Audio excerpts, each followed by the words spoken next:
Hi friends, welcome to my YouTube channel Lavanya's cooking and beauty. అందరూ ఎలా ఉన్నారు? అందరూ బాగున్నారా? అందరూ బాగుండాలని మనస్ఫూర్తిగా కోరుకుంటున్నాను. సో ఈరోజు అయితే మామిడికాయ ముక్కలతో కమ్మని సాంబార్ ఎలా ప్రిపేర్ చేసుకోవాలో తెలుసుకుందాం. మీరు కూడా ఇంతవరకు ట్రై చేయకుంటే ఖచ్చితంగా ఇలా మామిడికాయ ముక్కలతో సాంబార్ని ట్రై చేయండి, చాలా రుచిగా ఉంటుంది. అంటే ఈ సమ్మర్లోనే కదా మనకి మామిడికాయలు దొరికేవి. సో ఖచ్చితంగా మీరు కూడా మామిడికాయలతో సాంబార్ని ట్రై చేయండి, చాలా రుచిగా వస్తుంది. మరి ఇంకెందుకు ఆలస్యం, వీడియోలోకి వెళ్ళిపోదాం. అంతకంటే ముందు మా ఛానల్ని సబ్స్క్రైబ్ చేసుకోవడం మర్చిపోకండి. ముందుగా నేను ఇక్కడ ఒక మామిడికాయని ఈ విధంగా పెద్ద సైజు ముక్కల్లో కట్ చేసుకున్నాను. పెద్దదిగానే కట్ చేసుకోవాలండి, అప్పుడే సాంబార్లో వేసినప్పుడు కరిగిపోకుండా ఉంటాయి. అలాగే మునక్కాయని మీడియం సైజు ముక్కల్లో కట్ చేసుకోవాలి.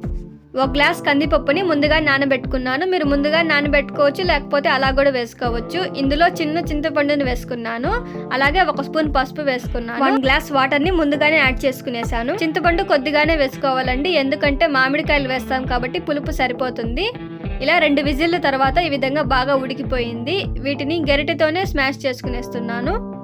ఇప్పుడు ఒక బౌల్ పెట్టుకొని 4 టేబుల్ స్పూన్ వరకు ఆయిల్ యాడ్ చేసుకొని, ఆయిల్ హీట్ అయిన తర్వాత 1 స్పూన్ ఆవాలు, 1/2 స్పూన్ మెంతులు, 1/2 స్పూన్ జీలకర్ర, 1 ఆనియన్ని నిలువుగా కట్ చేసుకుని వేసుకున్నాను. అలాగే కొద్దిగా కరివేపాకు, 2 ఎండుమిరపకాయలు, కొద్దిగా వెల్లుల్లిని దంచుకొని వేసుకొని వీటన్నింటిని ఆయిల్లో లైట్గా ఫ్రై చేసుకోవాలి.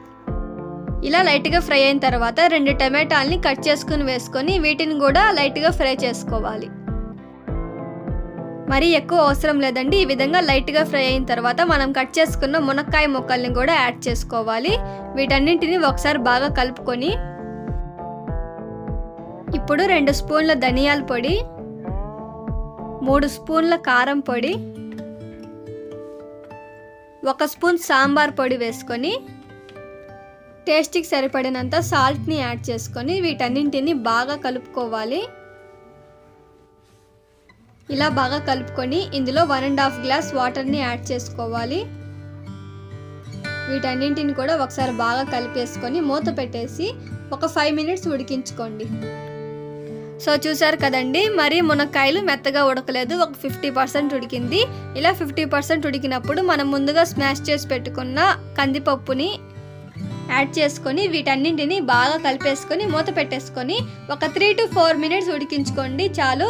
ఇప్పుడు లాస్ట్లో మనం మామిడికాయ ముక్కల్ని యాడ్ చేసుకోవాలి. అలాగే కొద్దిగా కొత్తిమీరని యాడ్ చేసుకోండి. మామిడికాయ ముక్కలు మాత్రం లాస్ట్లోనే యాడ్ చేసుకోవాలి, ఎందుకంటే మామిడికాయలు తొందరగా కరిగిపోతాయండి. అందుకని లాస్ట్లో యాడ్ చేసుకొని ఒక 2 మినిట్స్ ఉడికించుకుంటే చాలు. ఇంతేనండి, కమ్మని మామిడికాయ సాంబార్ రెడీ అయిపోయింది. మీరు కూడా ఖచ్చితంగా ట్రై చేయండి. ఇలా మామిడికాయ ముక్కలతో సాంబార్ చేసుకొని తింటే చాలా బాగుంటుంది. మునక్కాయలు కూడా బాగా ఉడికిపోయాయి, వాసన మాత్రం చాలా బాగా వస్తుందండి, గుమగుమలాడుతుంది. మామిడికాయలు చూడడానికి ఇలా ఉడకనట్టే ఉంటుందండి, కానీ ఒక 1/2 అవర్ అలాగే మూత పెట్టేసి వదిలేయండి. ఆ ఆవిరికి బాగా ఉడికిపోతాయి. 1/2 అవర్ తర్వాత వేడి వేడి అన్నంలో కలుపుకొని తింటే చాలా బాగుంటుంది. మీరు కూడా ఇలాగే ఖచ్చితంగా ట్రై చేయండి.